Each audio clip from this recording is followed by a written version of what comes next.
Recording studio Alamnagar Madhepura. बन गेली दसरा के कनिया प्यार में धोखा देली रनिया गे बन गेली दसरा के कनिया दसरा के कनिया प्यार में धोखा देली रनिया गे बन गेली दसरा के कनिया उजर के गेली हमर दुनिया गे बन गेली दसरा के कनिया उजर के गेली हमर दुनिया गे बन गेली दसरा के कनिया दसरा दसरा दसरा के कनिया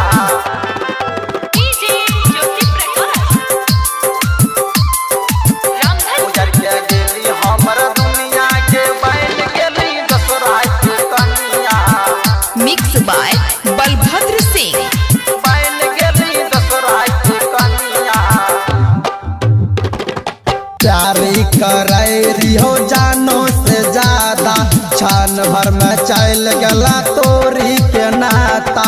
तोरी के नाता प्यारी करे रिहो जानो से ज्यादा क्षण भर में चल गला तोरी के नाता भुला गेली प्यार के कहानिया गे बन गेली दसरा के कनिया भुला गेली प्यार के कहानिया गे बन गेली दसरा के कनिया उजर के गेली हमर दुनिया गे बन गेली दसरा के कनिया उजर के गेली हमर दुनिया गे बन गेली दसरा के कनिया दसरा दसरा दसरा के कनिया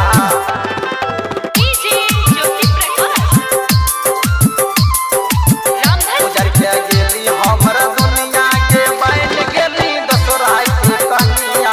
presented by BM recording studio Alamnagar बन मधेपुरा। गेली दसरा के कनिया राइटर भूचाल तोरा याद में दारू पीतौ बाल कृष्ण अब गुट गुट के जीतौ गुट गुट के जीतौ राइटर भूचाल तोरा याद में दारू पीतौ बाल कृष्ण अब गुट गुट के जीतौ खत्म कैली प्यार के कहानिया गे बन गेली दसरा के कनिया खत्म कैली प्यार के कहानिया गे बन गेली दसरा के कनिया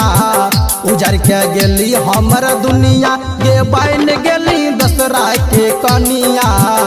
उजर के गेली हमर दुनिया गे बन गेली दसरा के कनिया प्यार में धोखा देली रनिया गे बन गेली दसरा के कनिया